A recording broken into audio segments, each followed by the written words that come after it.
Ladies and gentlemen, please begin to take your seats and silence your cell phones. Thank you very much.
Ladies and gentlemen, please remember to silence your cell phones and do not take any calls during this event. Thank you very much.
Please welcome the Vice President of the United States, J.D. Vance.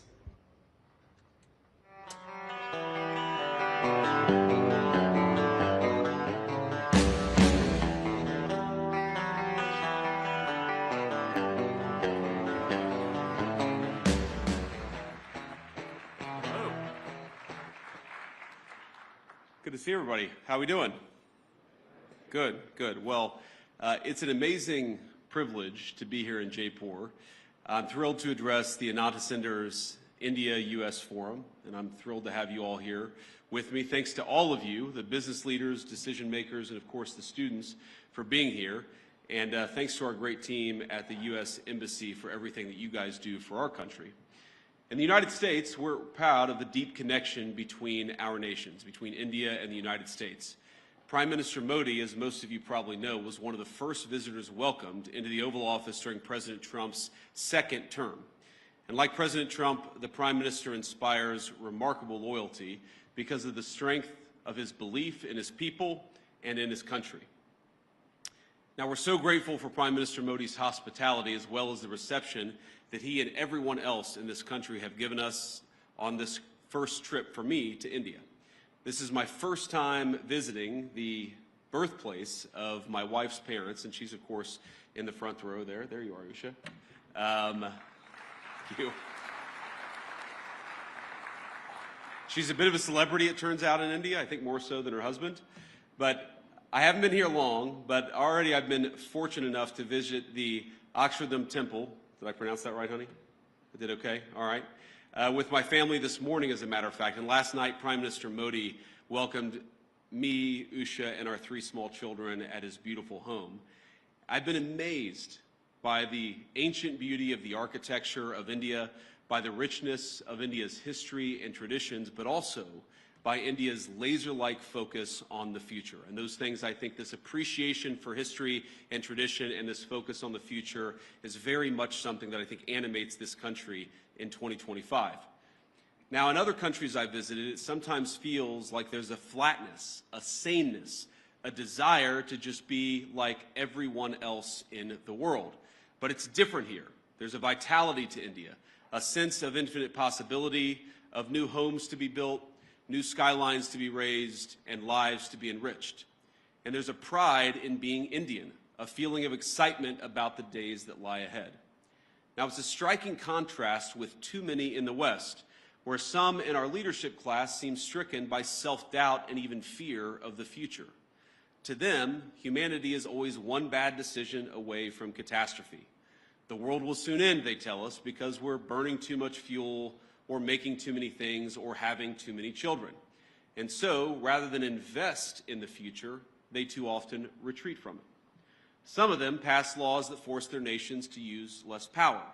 They cancel nuclear and other energy generation facilities, even as their choices, the choices of these leaders, lead to more dependence on foreign adversaries. Meanwhile, their message to their friends, to countries like India, is to tell them that they're not allowed to grow. Well, President Trump rejects these failed ideas. He wants America to grow, he wants India to grow, and he wants to build the future with our partners all over the globe.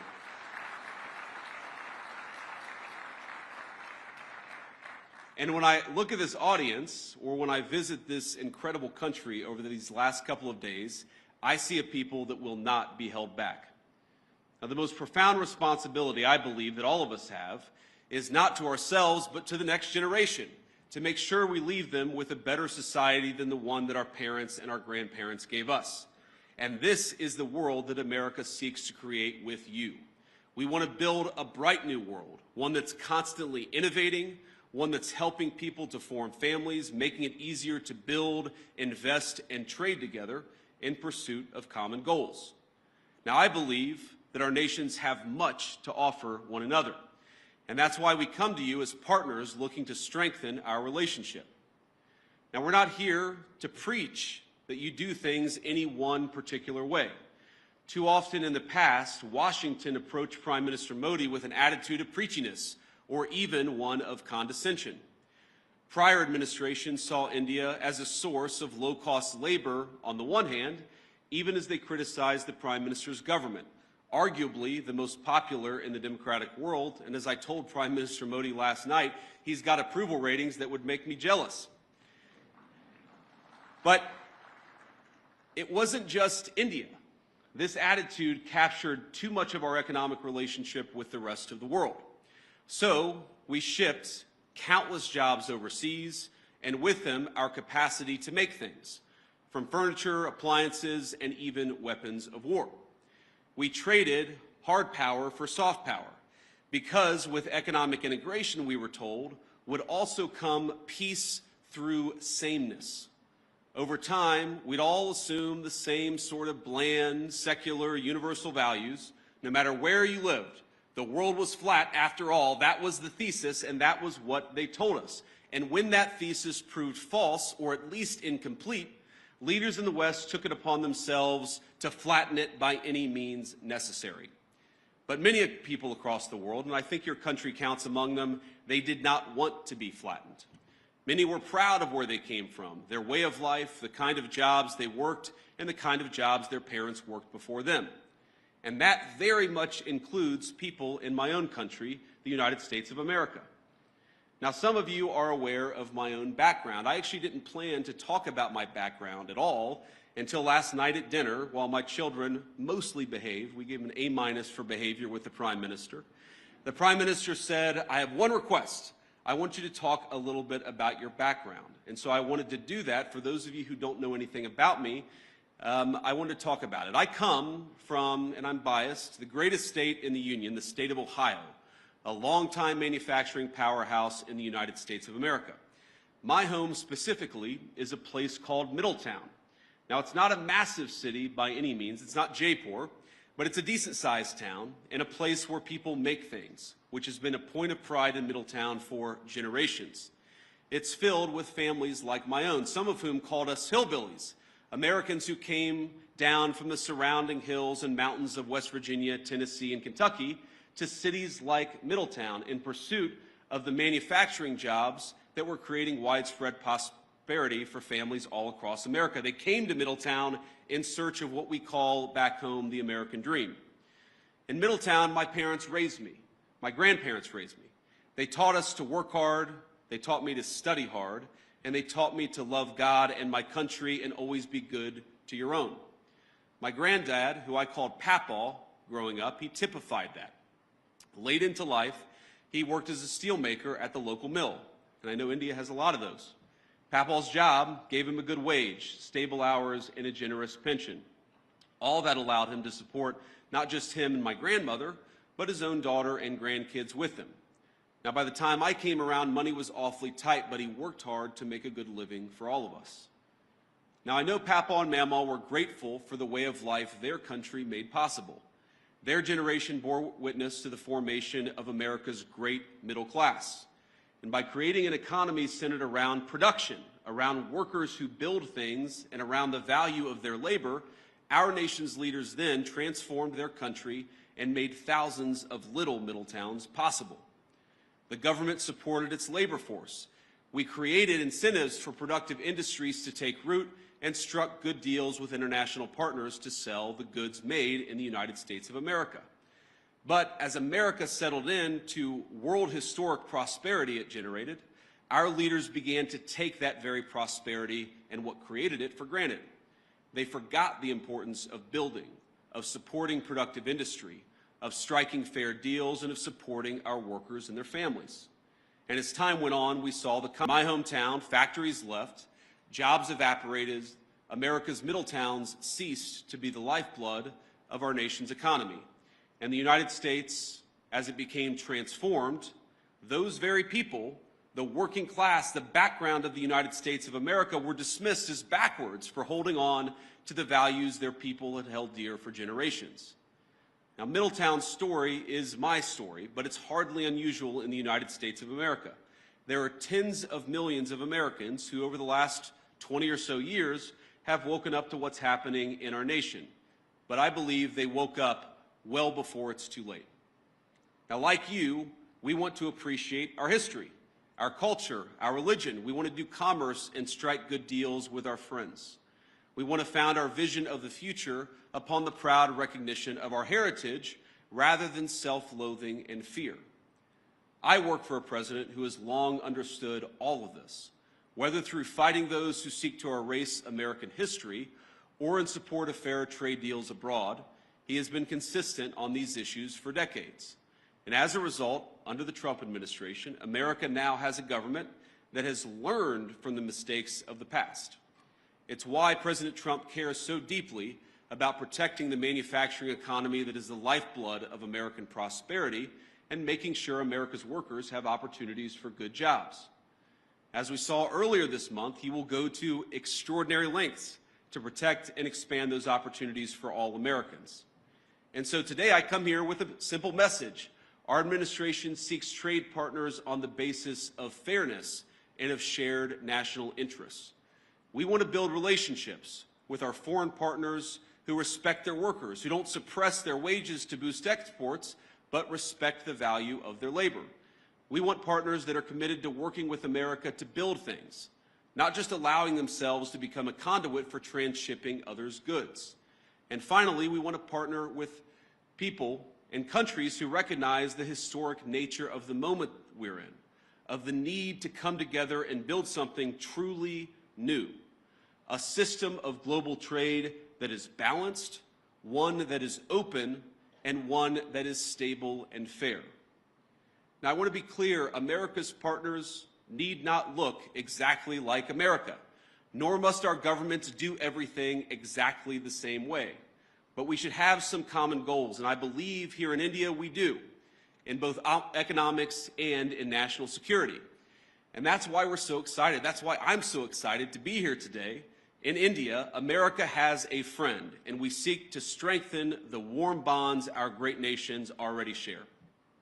Now, critics have attacked my president, President Trump, for starting a trade war in an effort to bring back the jobs of the past, but nothing could be further from the truth. He seeks to rebalance global trade so that America, with friends like India, can build a future worth having for all of our people together. And when President Trump and Prime Minister Modi announced in February that our countries aim to more than double our bilateral trade to $500 billion by the end of the decade, I know that both of them meant it. And I'm encouraged by everything our nations are doing to get us there. As many of you are aware, both of our governments are hard at work on a trade agreement built on shared priorities, like creating new jobs, building durable supply chains, and achieving prosperity for our workers. In our meeting yesterday, Prime Minister Modi and I made very good progress on all of those points. And we are especially excited to formally announce that America and India have officially finalized the terms of reference for the trade negotiation. I think this is a vital step. Thank you.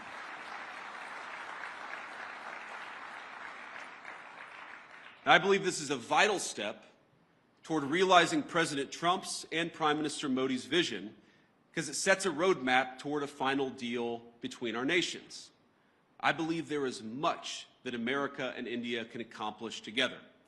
And on that note, I want to talk about a few areas of collaboration today, how India and the United States can work together. First, perhaps most importantly, to protect our nations. Second, to build great things. And finally, to innovate the cutting-edge technologies both our countries will need in the years to come. Now, on defense, our countries already enjoy a close relationship, one of the closest relationships in the world. America does more military exercises with India than we do with any other nation on earth. The U.S.-India Compact that President Trump and Prime Minister Modi announced in February will lay the foundation for even closer collaboration between our countries. From javelins to Stryker combat vehicles, our nations will co-produce many of the munitions and equipment that we'll need to deter foreign aggressors. Not because we seek war, but because we seek peace, and we believe the best path to peace is through mutual strength. And the launching the Joint Autonomous Systems Industry Alliance will enable America and India to develop the most state-of-the-art maritime systems needed for victory. It's fitting that India, this year, is hosting the Quad Leaders Summit this fall. Our interests in a free, open, peaceful, and prosperous Indo-Pacific are in full alignment. Both of us know that the region must remain safe from any hostile powers that seek to dominate it. Growing relations between our countries over the last decade are part of what led America to designate India a major defense partner, the first of that class. This designation means that India now shares with the UAE a defense and technology infrastructure and partnership with the United States on par with America's closest allies and friends.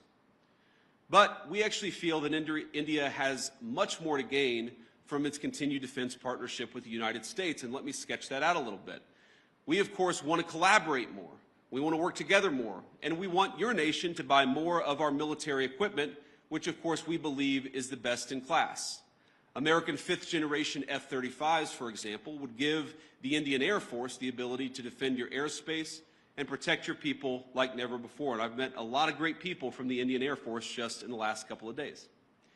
India, like America, wants to build, and that will mean that we have to produce more energy. It's more energy production and more energy consumption. And it's one of the many reasons why I think our nations have so much to gain by strengthening our energy ties. As President Trump is fond of saying, America has once again begun to drill, baby, drill. And we think that will inure to the benefit of Americans, but will also benefit India as well. Past administrations in the United States of America, I think motivated by a fear of the future, have tied our hands and restricted American investments in oil and natural gas production. This administration recognizes that cheap Dependable energy is an essential part of making things and is an essential part of economic independence for both of our nations.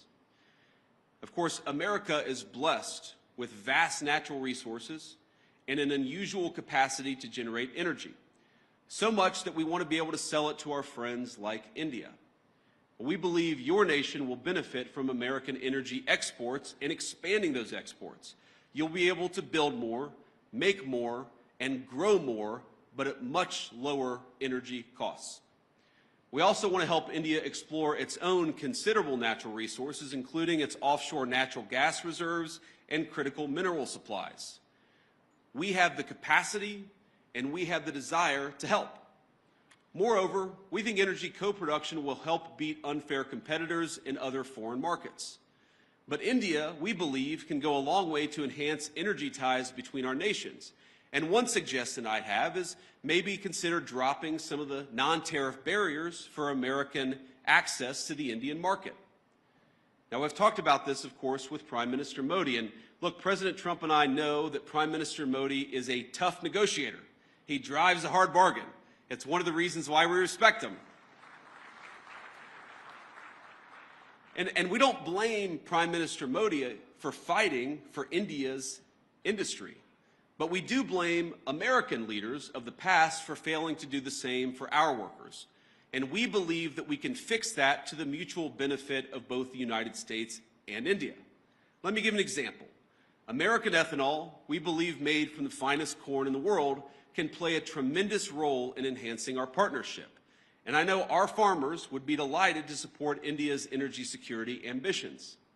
We welcome the Modi government's budget announcement to amend India's civil nuclear liability laws, which currently prevent U.S. producers from exporting small modular reactors and building larger U.S.-designed reactors in India. There's much that we can create, much that we can do together. We believe that American energy can help realize India's nuclear power production goals, and this is very important, as well as its AI ambitions. Because as the United States knows well, and I know that India knows well, there is no AI future without energy security and energy dominance. And that brings me to my final point of collaboration. I believe that the technological collaboration between our countries is going to extend well beyond defense and energy. The U.S.-India Trust Initiative that President Trump and Prime Minister Modi have launched will be a cornerstone of the partnership in the future. It'll build on billions of dollars of planned investments that American companies have already announced across India. In the years to come, we're going to see data centers, pharmaceuticals, undersea cables, and countless other critical goods being developed and being built because of the American and Indian economic partnership. And I'll say it again, I think that our nations have so much to gain by investing in one another. America investing in India, and of course, India investing in the United States of America. And I know that Americans, our people, are excited about that prospect, and that President Trump and I are looking forward to stronger ties. Americans want further access to Indian markets. This is a great place to do business, and we want to give our people more access to this country. And Indians, we believe, will thrive from greater commerce from the United States. This is very much a win-win partnership. It certainly will be far into the future. And as I know this audience knows better than most, neither Americans nor Indians are alone in looking to scale up their manufacturing capacity. The competition extends well beyond cheap consumer goods and into munitions, energy, infrastructure, and all sorts of other cutting-edge technologies. I believe that if our nations fail to keep pace, the consequences for the Indo-Pacific, but really the consequences for the entire world, will be quite dire. And this, again, is where India and the United States have so much to offer one another. We've got great hardware, the leading artificial intelligence hardware in the world. You have one of the most exciting startup technology infrastructures anywhere in the world. There's a lot to be gained by working together. And this is why President Trump and I both welcome India's leadership in a number of diplomatic organizations, but of course in the Quad. We believe a stronger India means greater economic prosperity, but also greater stability across the Indo-Pacific. which is, of course, a shared goal for all of us in this room, and is a shared goal for both of our countries. Now, I want to close with one last story, or maybe a couple of stories. So, you know, my son Ewan is 7 years old. He's our firstborn son. And yesterday, after we had dinner at the Prime Minister's house, the food was so good, and the Prime Minister was so kind to our 3 children, that Ewan came up to me afterwards and he said, "Dad, you know, I think maybe I could live in India." But I think after about 90 minutes in the Jaipur sun today at the Great Palace, he suggested that maybe we should move to England. So you take the good with the bad here. But I want to talk about Prime Minister Modi because I think he's a special person. I first met Prime Minister Modi at the AI Action Summit in February, and we had a lot of important discussions on AI and other policies to prepare for. The Prime Minister also managed to figure out that my son Vivek was actually turning 5 years old on the trip. This was in Paris just a couple of months ago. So think about this. Amid a huge international policy conference, he took the time to stop by where I was staying, wish our second son, Vivek, a happy birthday, and even bring him a gift. Ush and I were both genuinely touched by his graciousness, and we've been even more impressed by his warmth since we arrived in India. Now, it's interesting. Some of you may know that when you're a politician, your kids spend almost as much time in the limelight as you do, and the great things about kids is they are brutally honest. They're brutally honest with everybody, whether you want them to be or not. And our 7-year-old, our 5-year-old, and then our 3-year-old baby girl, Mirabelle, it's interesting. They've only really attached themselves to, they've only really liked, I should say, they've only really built a rapport with 2 world leaders. The first, of course, is President Trump. He just has a certain energy about him. But Prime Minister Modi, it's the exact same thing. Our kids just like him.